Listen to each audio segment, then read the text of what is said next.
கர்த்தருக்குள் மிகவும் பிரியமானவர்களே, அன்பின் ஆண்டவரும் அருமை இரட்சகருமாகிய இயேசு கிறிஸ்துவின் நல்ல நாமத்தினாலே உங்கள் அனைவரையும் அன்போடு வாழ்த்துகிறேன். எனக்கு அன்பான சகோதர சகோதரிகளே, இன்றும் இந்த அதிகாலை ஜெப வேளையிலே ஒரு அற்புதமான காரியத்தை நாம் தியானித்து விட்டு ஜெபிக்க போகிறோம். பாருங்கள், உங்களோடு பேசவும், உங்களுக்காக செயல்படவும், உங்களை பாதுகாக்கவும், ஐயா ஆபத்து காலத்திலே, அவசியமான நேரங்களிலே உங்களுக்காக செயல்பட காத்திருக்கும் அற்புதமான தேவதூதர்களை குறித்து தியானித்து விட்டு இன்று ஜெபிக்க போகிறோம். நன்றாக கவனியுங்கள். நிச்சயமாக தேவதூதர்கள் இருக்கிறார்கள். ஐயா, அவர்கள் உங்களையும் உங்களை பிள்ளைகளையும் பாதுகாக்க முடியும், வழி நடத்த முடியும்.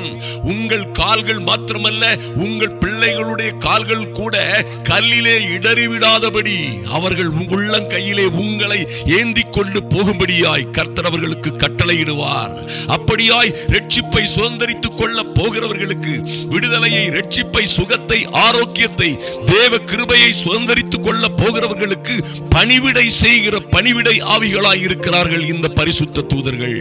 என் அன்பு சகோதர சகோதரிகளே, யோசேப்பு என்கிறதான அற்புதமான மனிதன் பாருங்கள், தன்னுடைய மனைவியாகிய மரியாளை சேர்த்துக் கொள்ள ஐயப்பட்ட பொழுது தேவதூதன் சொப்பனத்திலே அவருக்கு காணப்பட்டு, தாவீதின் குமாரனாகிய யோசேப்பே, உன் மனைவியாகிய மரியாளை சேர்த்துக் கொள்ள ஐயப்படாதே, அவளிடத்தில் உற்பத்தி ஆகி இருக்கிறது பரிசுத்த ஆவியினால் உண்டானது என்று ஒரு அற்புதமான காரியத்தை சொல்லி அந்த குடும்பத்திலே, அந்த குடும்ப வாழ்க்கையிலே, அந்த அற்புதமான பெண்ணினுடைய வாழ்க்கையிலே ஒரு சிக்கல், சிரமம் வராதபடி அற்புதமாக தேவ தூதன் வழி நடத்தினதை பார்க்கிறோம்.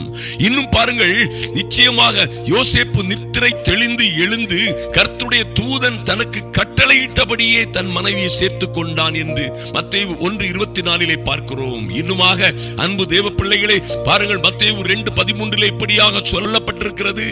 ஐயா, பிள்ளை பிறந்து பிள்ளையை வந்து பார்க்க வந்த சாஸ்திரிகள் கடந்து போன பின்பு கர்த்தருடைய தூதன் சொப்பனத்திலே யோசேப்புக்கு காணப்பட்டு, ஏரோது பிள்ளையை கொலை செய்ய தேடுவான். பாருங்கள், தூதனே வந்து பேசுகிறார். ஆதலால் நீ எழுந்து பிள்ளையையும் அதன் தாயையும் கூட்டிக் கொண்டு எகிப்திற்கு ஓடி போய் நான் உனக்கு சொல்லும் வரைக்கும் அங்கேயே இரு என்றான் என்று வாசிக்கிறோம். எத்தனை ஒரு அற்புதமான காரியம் பாருங்கள். என் அன்பு தேவ பிள்ளைகளே, பாருங்கள், சொப்பனத்தில் இப்படியாய் காணப்பட்டு சகரியாவோடு எலிசபெத்தோடு பேசின அற்புதமான தூதர்கள் மரியாளோடும் யோசேப்போடும் பேசுறதை நாம் பார்க்கிறோம். தொடர்ந்து பாருங்கள், மத்தேயு 28:5 தூதன் அந்த ஸ்திரீகளை நோக்கி, நீங்கள் பயப்படாதிருங்கள்.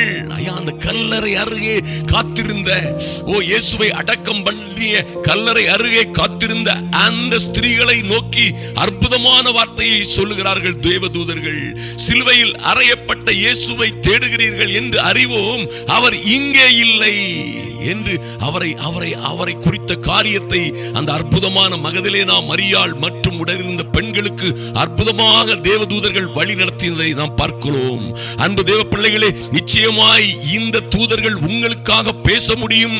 இது ஆபத்து காலங்களில், அவசியமான நேரங்களில் பேசுவார்கள் என்பதை நீங்கள் நன்றாக அறிந்து கொள்ள வேண்டும்.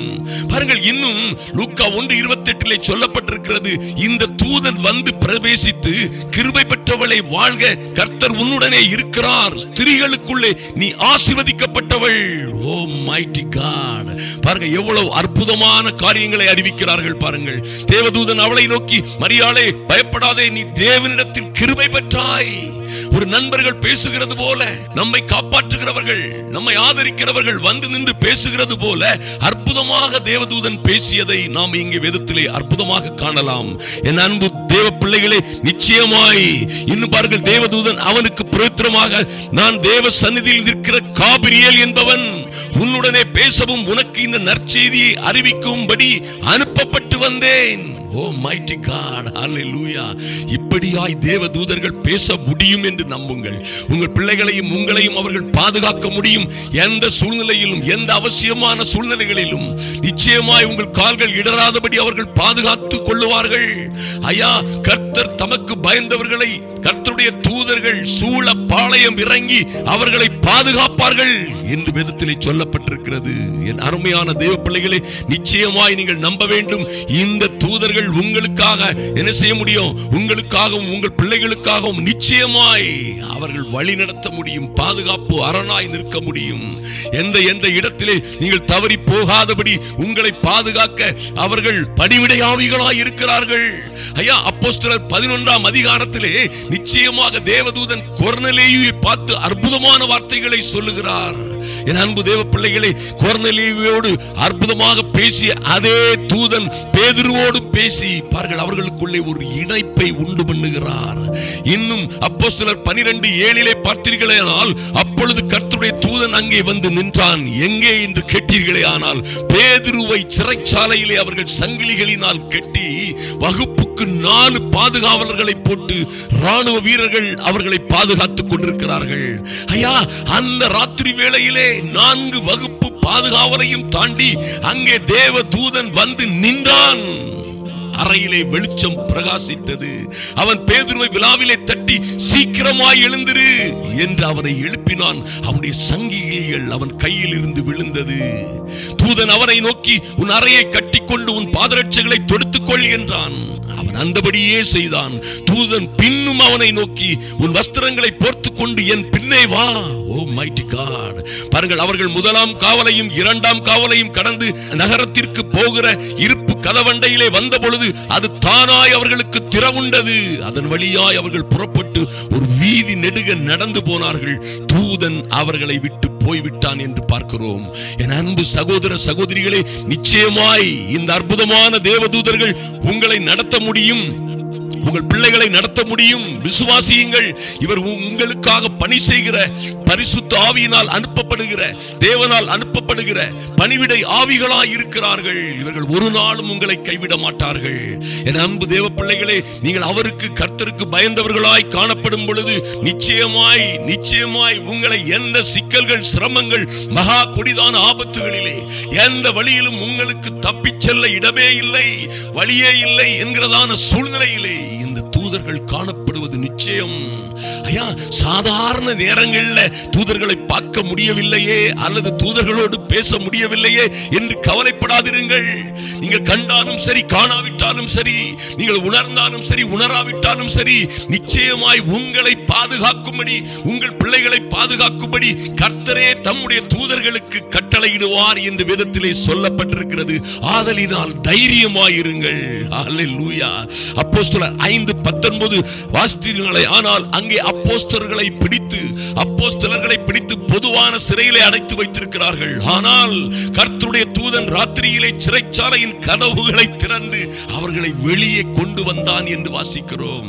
அன்பு தேவ பிள்ளைகளை, நிச்சயமாய் இந்த அற்புதமான தூதர்கள் உங்களுக்காக பணி செய்வார்கள். நிச்சயமாய் அவர்கள் உங்களுக்காக பணி செய்து உங்களையும் உங்கள் பிள்ளைகளையும் பாதுகாப்பார்கள். ஐயா, மரியாளோடு பேசின, எலிசபெத்தோடு, யோசேப்போடு, சகரியாவோடு பேசின, இன்னும் ஸ்திரீகளோடு பேசின, ஓ லார்ட், இன்னும் யாக்கோபோடு பேசின தூதன் என்னோடு பேசுவானா என்று நீங்கள் கேட்டீர்களே ஆனால், நிச்சயமாக பேச முடியும். ஆனால் ஒரு காரியத்தை நீ நிச்சயமாய் அறிந்து கொள்ள வேண்டும். இந்த விஷயத்திலே தூதர்கள் உங்களுக்கு பாதுகாப்பாய் இருப்பார்கள், உங்களை நடத்துவார்கள், உங்களை கைவிடாதபடி பாதுகாக்க கர்த்தரே உங்களுக்காகவும் உங்கள் பிள்ளைகளுக்காகவும் உங்கள் குடும்பங்களுக்காகவும் அவர் நிச்சயமாய் தம்முடைய தூதர்களை வைத்திருக்கிறார். மாற்றமே இல்லை.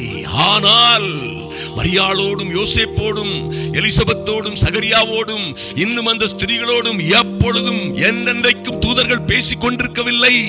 ஐயா, அவசியமான நேரங்களிலே தப்பிச் செல்ல வழியே இல்லாத அல்லது நல்ல தேவ பிள்ளைகள் முடிவெடுக்கவே முடியாத நேரங்களிலே, ஓ எப்படி இந்த இடத்தில் இருந்து, ஆபத்தில் இருந்து, இந்த சிறைச்சாலையில் இருந்து தப்பிச் செல்ல வழியே இல்லை என்கிறதான வேளையிலே தேவ தூதர்கள் காணப்படுவார்கள். அவருடைய ஊழியத்தை நீங்கள் பார்க்க முடியும். அல்லாத நேரங்களிலே நிச்சயமாக நீங்கள் நம்புங்கள், நிச்சயமாக உறுதியாக விசுவாசிக்க முடியும். அவர்கள் நம்மோடு இருக்கிறார்கள், அவர்கள் நமக்காக வேலை செய்வார்கள். நிச்சயமாக உங்களையும் உங்கள் பிள்ளைகளையும் அவர்கள் பாதுகாப்பார்கள். எந்த சூழ்நிலையில் நீங்கள் தப்பி போகாதபடி அவர்கள் உங்களோடே இருப்பார்கள்.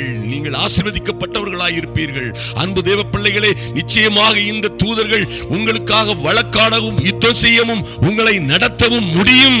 நீங்கள் காத்திருந்து ஜெபிக்கும் பொழுது அநேக முறைகளிலே ஐயா உம்முடைய தேவ தூதர்களை அனுப்பி என் பிள்ளைகளை நீர் பாதுகாக்க வேண்டும், என் எங்கோ இருக்கிற என் மகளை, எங்கோ இருக்கிற என் மகனை அவர்கள் எங்கும் அவர்கள் கால்கள் இடறிவிடாதபடி, என் கணவனை யாரும் எங்கும் பிடித்து மறித்து விடாதபடி, அல்லது ஏதோ சிக்கலிலே என் கணவன் அகப்பட்டுக் கொள்ளாதபடி, என் மனைவி அகப்பட்டுக் கொள்ளாதபடி, என் மகனோ அகப்பட்டுக் கொள்ளாதபடி உம்முடைய தூதர்கள் எங்களுடைய பிள்ளைகளை தாங்கிக் கொண்டு போகும்படியாய் ஐயா எங்கள் பிள்ளைகளோடு பேசும்படியாய். ஒருவேளை நாங்கள் சொன்னார் கேட்காத பிள்ளைகள், எங்கள் வார்த்தைகளை கீழ்ப்படியாத, எங்கள் வார்த்தைகளுக்கு செவி கொடுக்காத பிள்ளைகள் இருக்கிறார்கள். அவர்களுக்காக தேவதூதனே இடைபடும்படியாய் ஜெபிக்கிறோம். என் தெய்வமே, நிச்சயமாய் உம்முடைய தேவதூதர்களை அனுப்பி என் பிள்ளைகளை, என் குடும்பத்தை, குடும்ப உறுப்பினர்களை பாதுகாக்கும்படியாய் ஒரு தெய்வீக அனுக்கிரகம் உண்டாகும்படியாய் ஜெபிக்கிறோம் சுவாமி. ஐயா என் அன்பு சகோதர சகோதரிகள், இந்த ஜெப வேளையிலே வந்திருக்கிற ஒருவருடைய பிள்ளைகளும் எங்கும் எதிலும் கெட்டு போகாதபடி தேவ தூதர்கள் வழி நடத்தும்படியாய் ஜெபிக்கிறோம். நன்றி செலுத்துகிறோம் சுவாமி.